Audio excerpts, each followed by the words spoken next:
अस्सलाम वालेकुम। अरे मंगलवार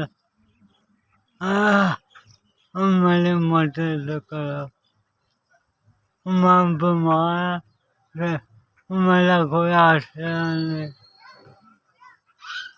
ब्याह भी नहीं होया, बच्चे भी नहीं है, दो है, एक पापड़ बेचना, दूसरा दही पल्ले लांदा, और गरीब ने। अस्सलामुअलैकुम। ਇਹ ਬੜੇ ਲੋਕ ਗਰੀਬ ਹੈਗੇ ਨੇ, ਇਹਨਾਂ ਦੇ 2 ਭਰਾ ਹੈਗੇ ਨੇ, ਉਹ ਵੀ ਗਰੀਬ ਜਿਹੇ ਨੇ, ਉਹ ਵੀ ਕੁਛ ਨਹੀਂ ਕਰ ਸਕਦੇ ਹੈਗੇ, ਉਹ ਆਪਣੇ ਬੜੀ ਮੁਸ਼ਕਿਲ ਨਾਲ ਗੁਜ਼ਾਰਾ ਕਰਦੇ ਨੇ। ਇਹ ਮਜ਼ਦੂਰ ਹੈਗਾ ਨਾ, ਇਹਦੀ ਸ਼ਾਦੀ ਹੋਈ ਹੈ ਨਾ, ਬਾਲ ਬੱਚੇ ਹੈਗੇ ਨੇ, ਅਤੇ ਇਹਦਾ ਕੋਈ ਆਸਰਾ ਨਹੀਂ ਹੈਗਾ। ਬਿਮਾਰ ਹੈਗਾ, 2-3 ਦਿਨ ਤੋਂ ਹਸਪਤਾਲ ਹੈਗਾ, ਅਤੇ ਇਹਦਾ ਕੋਈ ਰੋਜ਼ਗਾਰ ਦਿਨ ਤੋਂ ਹੌਸਪੀਟਲ ਹੈਗਾ। ਅਸੀਂ ਇਹਨਾਂ ਨੂੰ ਰੋਟੀ ਪਾਣੀ ਦਿੰਦੇ ਹਾਂ, ਬੜੀ ਮੁਸ਼ਕਿਲ ਨਾਲ ਗੁਜ਼ਾਰਾ ਕਰਦੇ ਨੇ। ਇਹਦੀ ਮਦਦ ਕੀਤੀ ਜਾਵੇ, ਇਹ ਕਮਾ ਨਹੀਂ ਸਕਦਾ, ਮਦਦ ਦਾ ਹੱਕਦਾਰ ਹੈ।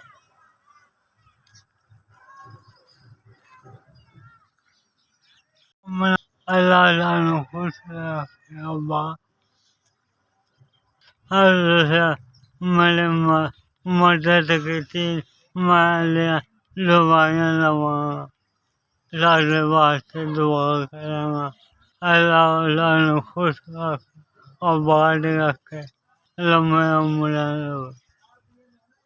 ਬਾਨੀ ਬਹੁਤ ਬਹੁਤ ਸ਼ੁਕਰੀਆ, ਤੁਸੀਂ ਇਹਨਾਂ ਦੀ ਮਦਦ ਕੀਤੀ ਹੈ, ਦਵਾਈਆਂ ਲੈਣ ਜੋਗੇ ਹੋਏ ਨੇ। ਬਾਨੀ ਬਹੁਤ ਬਹੁਤ ਸ਼ੁਕਰੀਆ, ਅੱਲਾਹ ਤਾਲਾ ਤੁਹਾਨੂੰ ਖੁਸ਼ ਰੱਖੇ, ਜ਼ਿਆਦਾ ਤੋਂ ਜ਼ਿਆਦਾ ਰਿਜ਼ਕ ਦੇਵੇ। ਤੁਸੀਂ ਇਹਦੀ ਮਦਦ ਕੀਤੀ ਹੈ, ਮਿਹਰਬਾਨੀ।